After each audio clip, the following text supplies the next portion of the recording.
Bismillahirrahmanirrahim. Alhamdulillahirabbil alamin. Wassalatu wassalamu ala asyrafil anbiya'i wal mursalin. Sayyidina wa maulana Muhammad wa ala alihi wa sahbihi wa barik wa sallam ajma'in. Rabbi shrah li sadri wa yassir li amri wa hlul 'uqdatam min lisani yafqahu qawli. Alhamdulillah, kita panjatkan syukur kepada Allah Subhanahu wa taala. Pada pagi hari ini kita masih diberi Allah kesempatan hidup dalam melakukan kebaikan. Mudah-mudahan hidup kita, waktu kita, umur kita semberilah kebaikan. Amin ya rabbal alamin. Dan kita bersyukur kepada Allah Subhanahu wa taala, di tengah-tengah kita ada akhi fillah Al Habib Ali bin Osman As-Segar. Nanti kita beri kesempatan waktu untuk beliau menyampaikan ilmu setelah kita membahas bagian daripada ilmu, yaitu al-istighatsah. Sudah kita bahas istighatsah itu apa? Istighatsah itu hiya talabul 'abdil ighatsata wal ma'unata fi syiddatin aw nahwiha.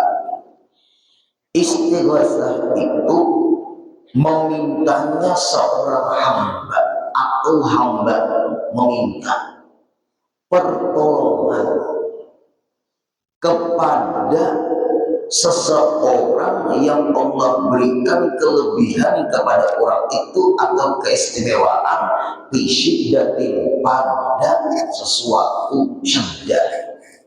Jadi kita itu yang sangat kita perlukan pertolongan mereka. Seperti mungkin kita sering mendengar ya ummana Khadijah al-Kubra. Nah itu tuh. Ya Syekh Abdul Qadir Al-Jilani, ya Syekh Salman Al-Madani. Nah, permintaan hamba kepada di antara orang yang diberikan Allah keistimewaan. Berarti kita meminta kepada hamba, karena hamba Allah Ta'ala itu punya keistimewaan, punya karamah, punya kelebihan. Tapi ingat, memintanya seseorang kepada hamba Allah yang punya karamah bukan berarti menuhankan orang yang kita minta pertolongan itu. Nah, ini yang perlu digarisbawahi. Hati-hati, salah memahami di sini. Kita ambil contoh. Ini manaqib Syekh Salman Al-Madani yang ulun bawa ini.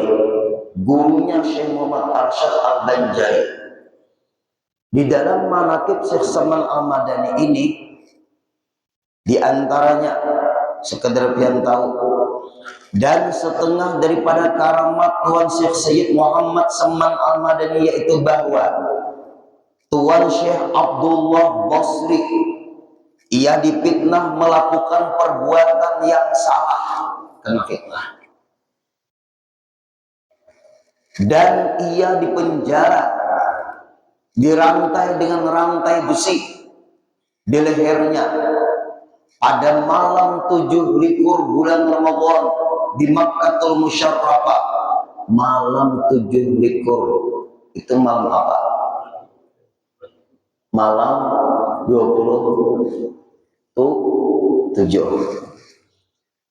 pada tempat yang bernama Babus Sa'adah. Manakala waktu Isya dibacanya tawassul.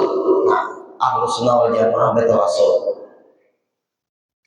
Apa dibacanya tawassul Syekh Sayyid Muhammad Salman hingga sampai kepada ya Rabbi waghfir lil Ubaidil Jani Muhammad Syahiri bis Sammani. Ini ada di dalam kitab kita di tawassul kepada Syekh Salman Al-Madani. Ada, supaya kita yang hadir ini tahu, di setiap manaqib Syekh Salman Al-Madani ada tawassul. Nah, ada ya Allahu ya Allahu ya Allahu ya maja'al qasidi ya ghawzahu nad'uka mutamina bisifati bimawari asma bisirri dhati bisirri sirri tamsi bil amai bi kanzikal mafi bil habai. Nah, lalu ada tawasulnya di sini. Ahlus sunnah wal jamaah boleh bertawasul. Ya Rabbi waghfir lil ubaidil jani Muhammadin syahiri bisamani. Nah, ada. Setelah membaca tawasul Syekh Saman Madani itu, lalu ia berteriak sehabis-habis suaranya. Apa teriakannya? Ya Saman, ya Saman, ya Saman. Tapi yang bagus tambahin Bang. Ya Syekh Saman, ya Syekh Saman, ya Syekh Saman. Kalau ya Saman, ya Saman, ya Saman, itu Saman di belakang rumah mulut. Ba'adat lah memanggil wali, memanggil Rasulullah, ya Sayyidina ya Rasulullah. Ini panggilannya, memanggil wali Allah. 3 kali. Tiba-tiba jatuhlah rantai itu dari lehernya. Nah, ini karamat. Karamat tidak bisa diukur pakai logika.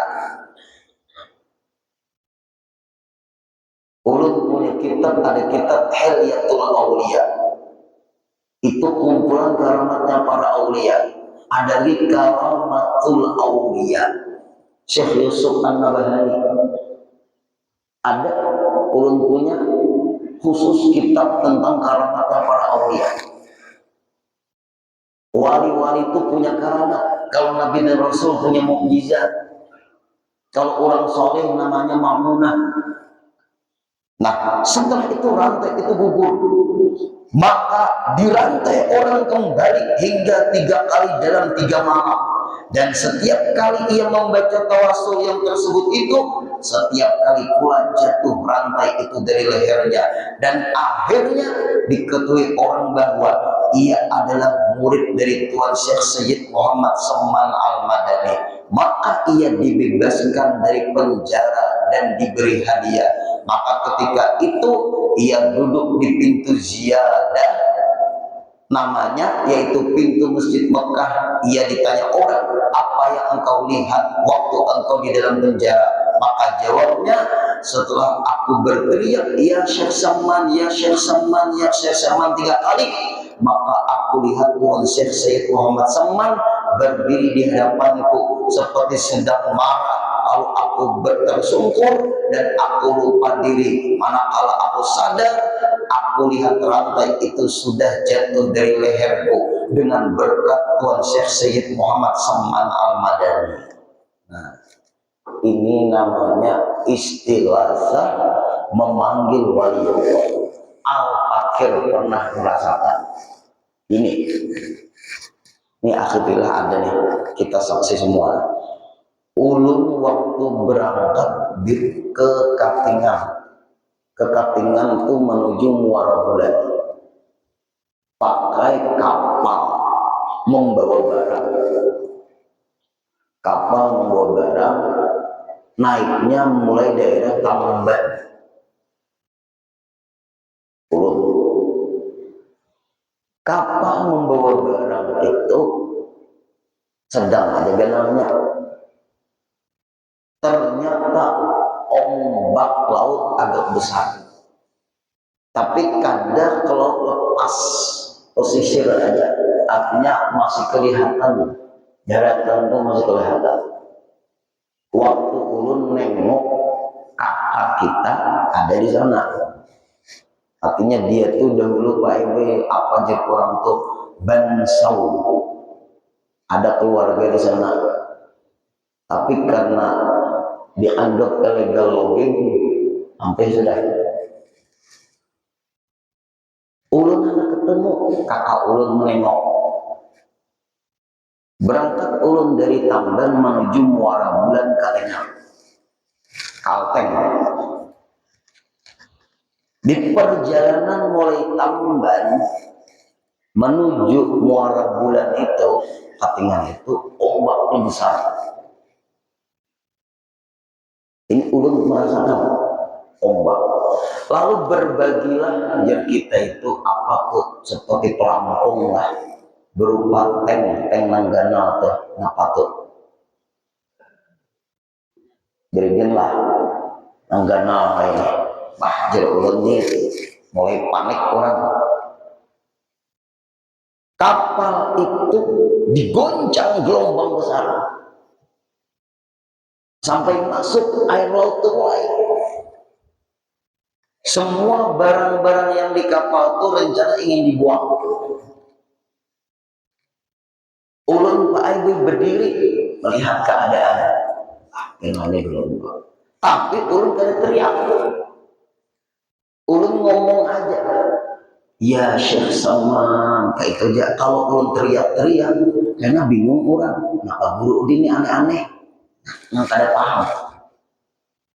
Ya Syekh Salman, ya Syekh Salman, ya Syekh Salman. Berkat kewalianmu, wahai Syekh Salman. Tolongi akan kami, tapi yang menolongi tetap Allah lewat memanggil kepada waliullah. 3 kali setelah 3 kali itu kita teriak itu, alhamdulillah Pak Ibu, gelombang itu mulai mengecil dan selamat. Mungkin kalian percaya, coba kamu kapal halus mungkin mantes bisa tenggelam tuh. Ini bicara keyakinan nggak bisa diuji-uji. Itu kebetulan. Coba pangkan aku kalau juga kayak apa, jujur ke perkataan Guru Udin gak ada. Nah itu malahnya ragu-ragu. Lain lagi itu. Satu. Yang kedua, ketika di pesawat bergoncang pesawat ini karena dikatakan cuaca buruk. Ya Allah. Lalu kita guru membaca Bismillahirrahmanirrahim la yadurru ma'asmihi syai'un fil ardi wa fis samai wa huwas samiul 'alim. Ulun juga mengucap ya Syekh Salman Al-Madani. Satu. Yang kedua, ini dalam manaqib Syekh Abdul Qadir Al-Jilani. Istighasahnya ada. Tapi orang banyak mengatakan, ngapain kita minta pertolongan kepada hamba Allah? Kita tuh minta pertolongan kepada Allah, bukan kepada manusia, bukan kepada makhluk. Apabila kita minta pertolongan kepada makhluk, dikatakan orang yang gak paham istighasah, syirik. Syirik itu menuhankan. Sedangkan minta pertolongan boleh. Kalau yang sama minta pertolongan, panggilakan Bang Burudin, panggilakan dokter, apakah itu tidak minta pertolongan? Apakah kita menuhankan yang kita minta tolongi? Menuhankan lain lagi. Nah, coba lihat dalam manaqib.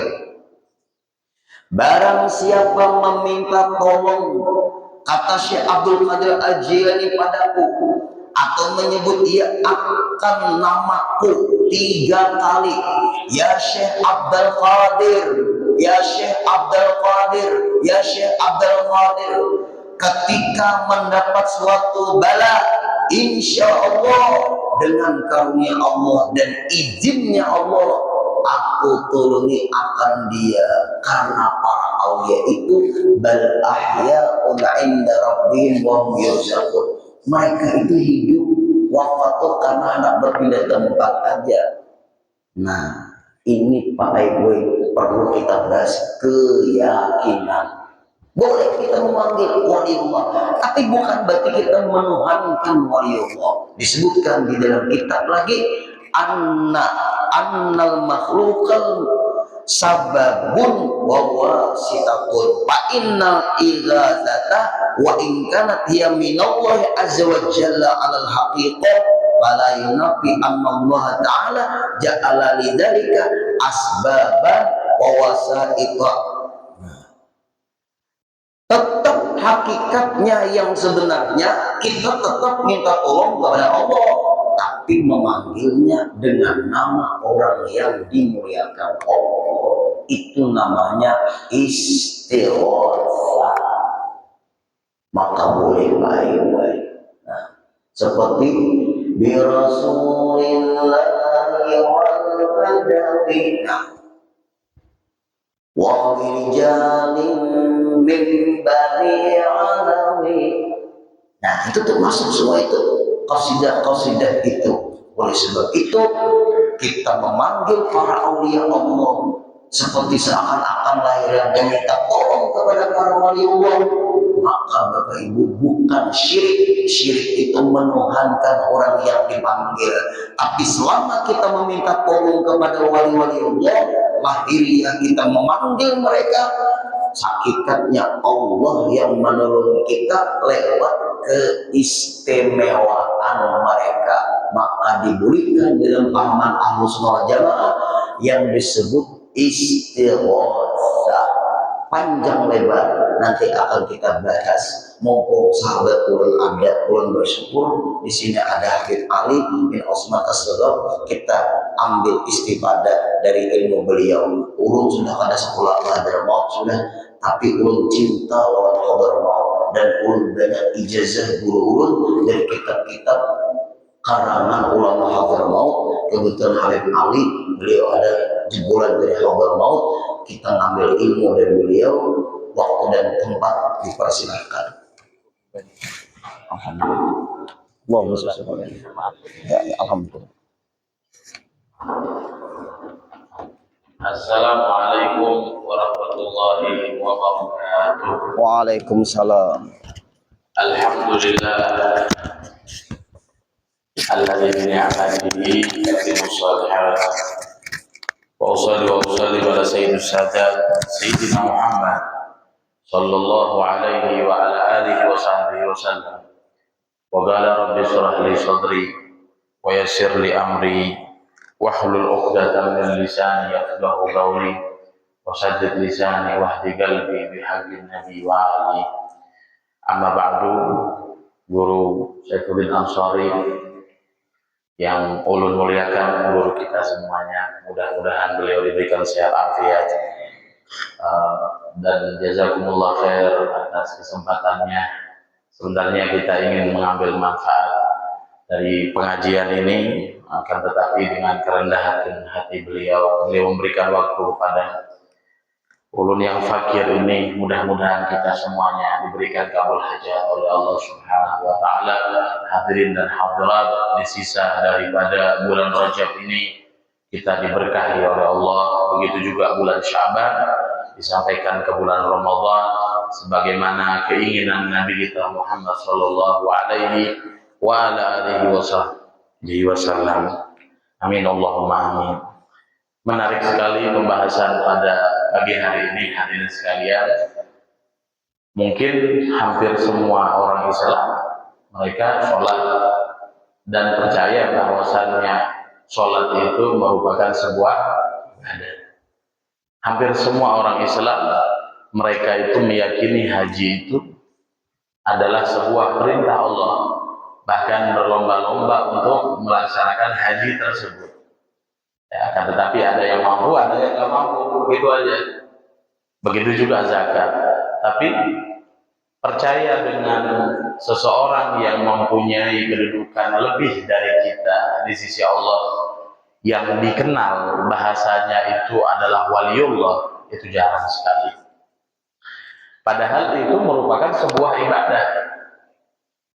Bahkan berziarah kepada mereka, mendatangi, ini kita sebelum bertawasul, kita datang dulu ke mereka, itu dikatakan adalah sebuah ibadah yang lebih baik daripada kita sholat sunnah sampai badan kita itu terpotong-potong. Akan akhbarana Nabi Shallallahu Alaihi Wasallam, begitu kabar yang diberikan Nabi disampaikan kepada kita sekalian.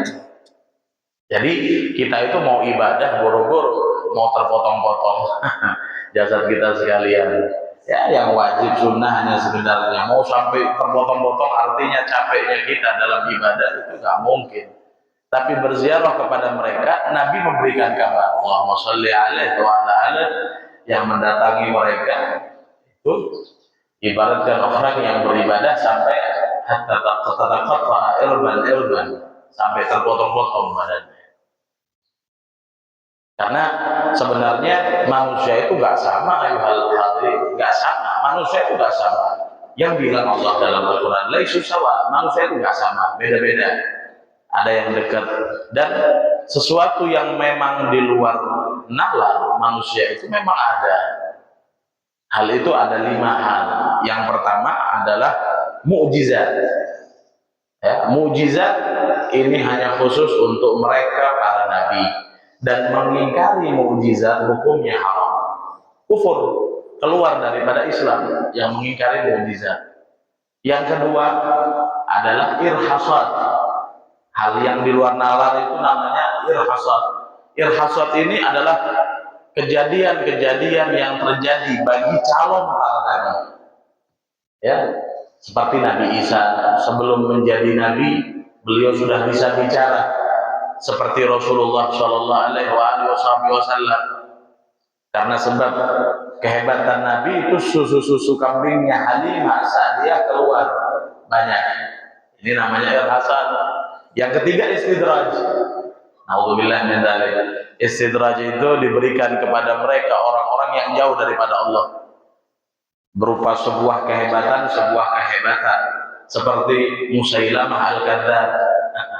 Musailamah Al-Kadzdzab salah satu nabi palsu. Ketika dia mau menunjukkan kepada salah satu sahabat Nabi Shallallahu Alaihi Wasallam air yang tadinya kering, dia mengatakan, kamu lihat ini air, dengan keberkahan tangan saya Allah Subhanahu Wa Taala jadikan tambah banyak ini air. Ketika dipegang airnya habis, tambah habis. Nah, ini namanya istidraj daripada Allah Subhanahu Wa Taala. Kemudian yang keempat adalah karamah. Karamah itu adalah sebuah kelebihan yang Allah berikan kepada mereka hamba-hamba yang disukai, dicintai sama Allah Subhanahu wa Ta'ala. Dan untuk menjadi kekasihnya Allah itu gak sulit, hadirin, gak sulit, dan tidak harus dengan banyak ibadah. Akan tetapi menjadi kekasihnya Allah Subhanahu wa Ta'ala pun juga gak harus alim.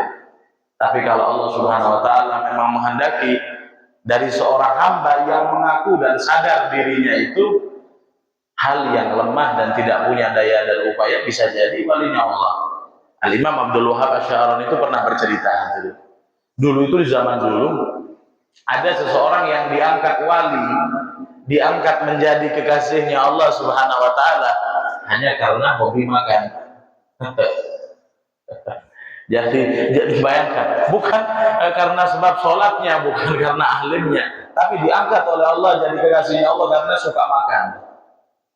Tapi di sini ada hal yang kita garis bawahi. Bedanya orang yang diangkat itu jadi kekasihnya Allah, ketika dia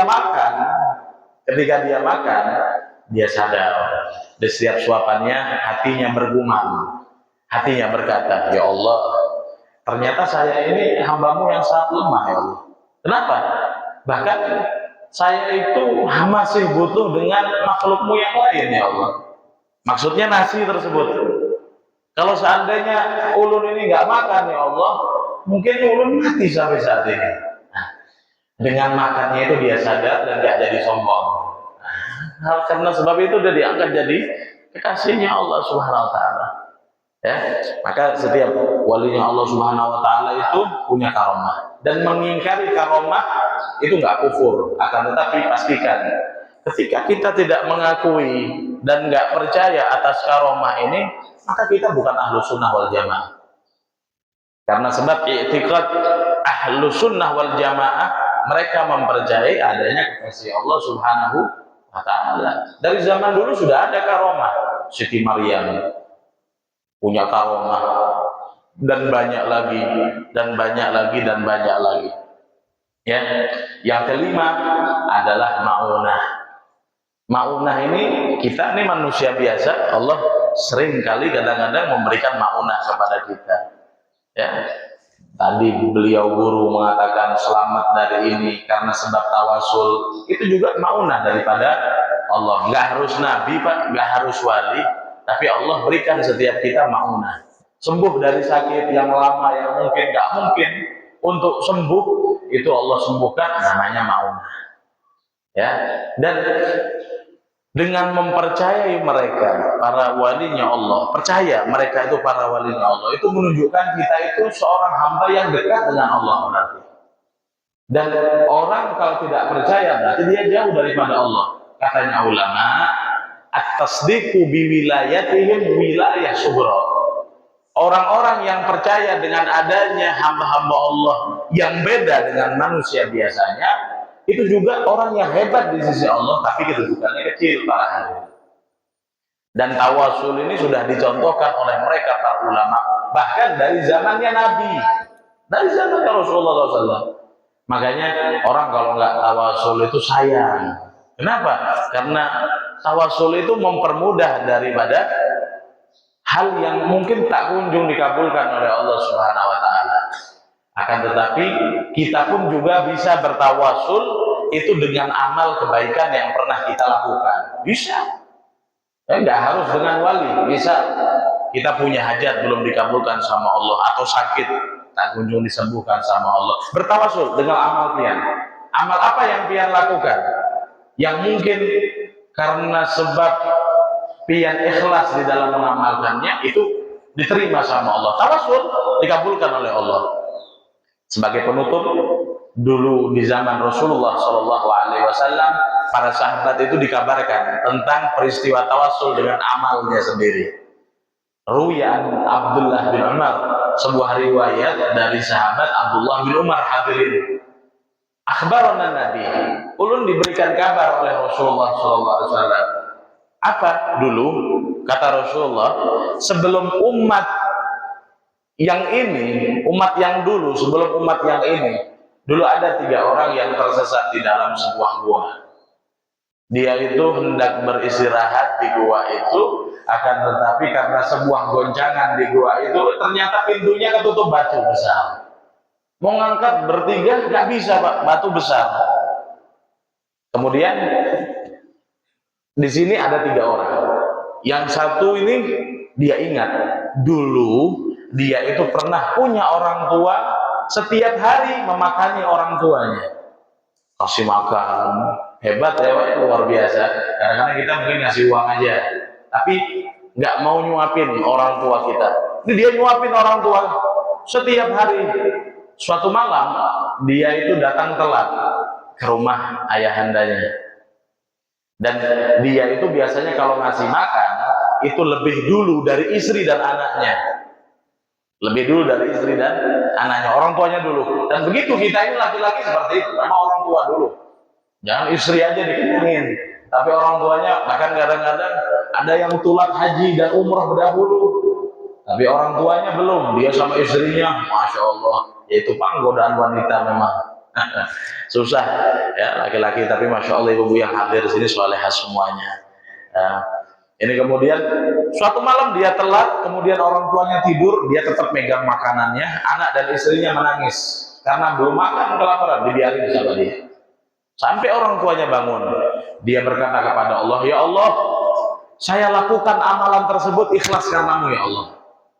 Dan aku memohon dengan berkah amalanku tersebut, tolong dibukakan pintu yang ada di gua ini. Geser sedikit batunya, geser sedikit. Masih belum keluar masih.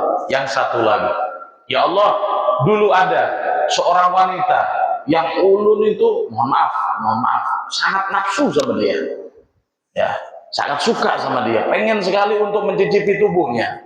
Suatu saat tiba-tiba wanita itu datang kepada saya dan mengatakan, saya sangat butuh dengan duit. Saya butuh karena masa paceklik, dia mau menjual diri, bahasa kasarnya seperti itu, menjual diri dengan harga 120 dinar.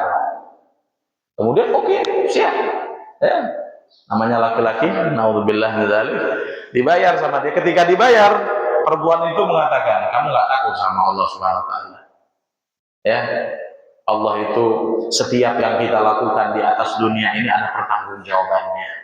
Jangan hanya karena sebab nafsu yang sesaat kau gadekan akhiratmu yang selama-lamanya. Ini nasihatnya pinter wanitanya nih. Di saat butuh, dia uang, ketika uang sudah di tangan, dia bilang seperti itu. Laki-laki masih ada iman di hatinya orang ini. Dia mengatakan, ya sudah, aku lepaskan engkau di jalan Allah, dan ini uang 120 dinar, aku sedekahkan untuk kamu. Dia mengatakan, ya Allah, saya lakukan hal tersebut karena sebab ulun takut karenamu dan ikhlas karenamu ya Allah. Dengan berkat amalan itu tolong dibukakan pintu ini. Geser lagi sedikit batunya. Subhanallah. Kemudian yang satunya lagi, karena belum bisa keluar. yang satunya lagi, ya Allah, dulu ulun punya karyawan, punya petugas ya, punya anak buah gitu. Kemudian dia itu bekerja sama ulun. Setelah itu dia menghilang, gak jelas. Sedangkan gajinya ini masih diurun, katanya bosnya. Akan tetapi nggak saya makan gajinya, saya tabungin, kemudian saya belikan kambing. Saya belikan kambing lagi, beranak sampai ribuan kambingnya.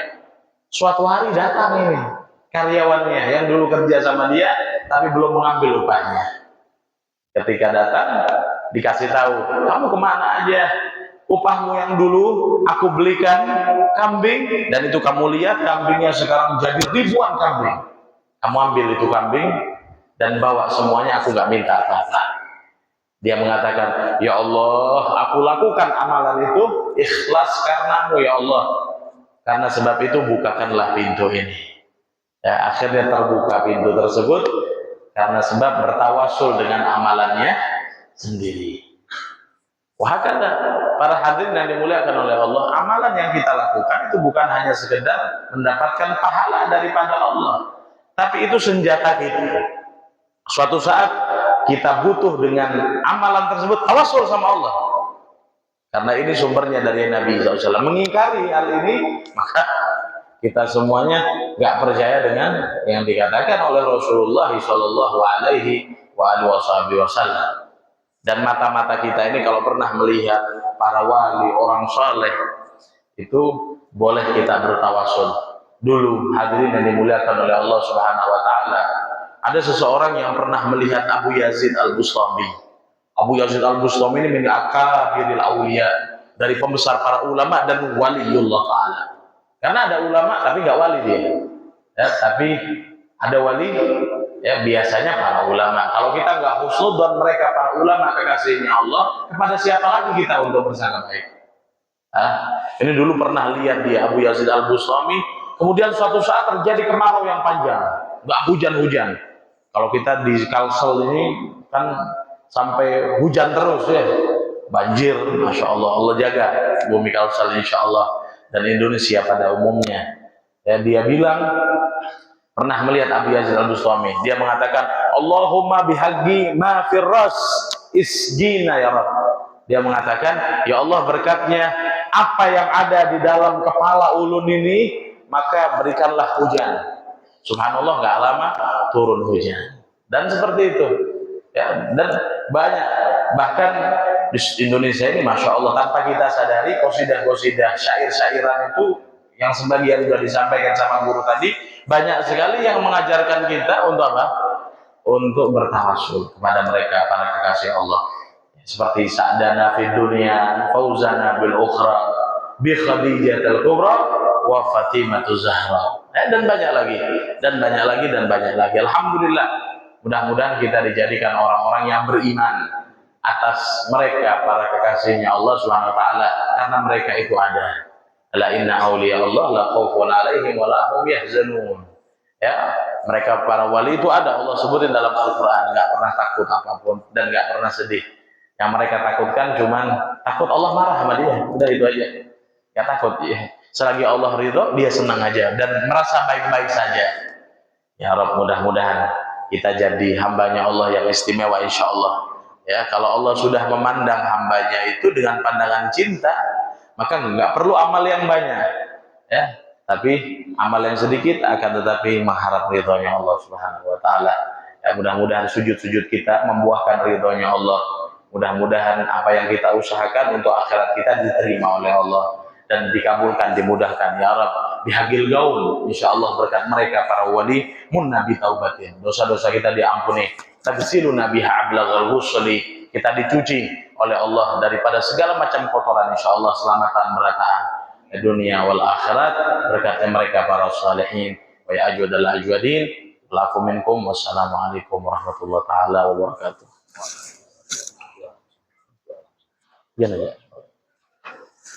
Al-Fatihah bil qabul wal iqbal wa salah kull hal bi jahin nabi maula bilal yub'idna min ahwal ahli dhalal wa fi'al al-juhal wa wasi' min al-halal arzaqana wa sur'yubana wa kshif kurubana wa ajil matlubana. Allahumma hdina bihudak waj'alna mimman yusari' fi ridhak ولا تولينا وليا سواك ولا تجعلنا ممن خلف أمرك وعصوا وأيدهم بتأييد من عندك ونصر على المعاندين من المنافقين والكفار واجعلنا يا رب من الحزين من جميع البلايا وفي الحرز المكين من الذنوب والخطايا وعظمنا في الآمال وعظمنا في الأعمال بطاعتك وصدق في خدمتك قائمين وإذا توفيتنا فتوفنا مسلمين مؤمنين واختم لنا منك بخير أجمعين صل وسلم على هذا الحبيب المحبوب للأجسام والأرواح والقلوب وعلى آله وصحبه ومن إليه منسوب وآخر دعوانا أن الحمد لله رب العالمين بنت الفتوح والمنوح والرسوخ توبة النسوح يقربنا إلى الله سبحانه وتعالى طول أعمارنا في طاعته وارزقنا الحاضرين حسن الخاتمة إن الموت بعد حال جميل أمر طويل في عافية وإلى حضرة النبي مصطفى صلى الله عليه وعلى آله وصحبه وسلم بسر الفاتحة أعوذ بالله من الشيطان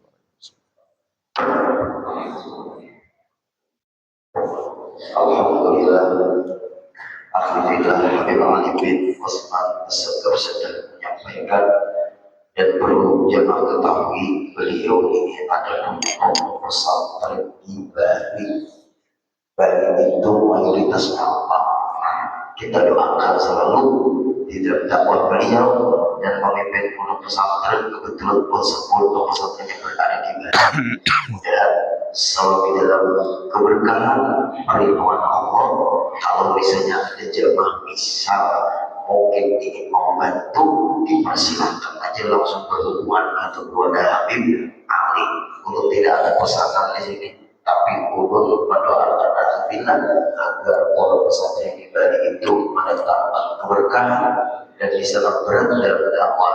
Artinya kalau ada ingin untuk donasi pondok pesantren langsung ada berhubungan kepada beliau. Andai kata itu mudah pondok pesantren beliau di sana selalu berkembang, selalu melahirkan generasi-generasi yang berkah untuk berdakwah di seluruh penjuru Indonesia ini. Assalamualaikum warahmatullahi wabarakatuh.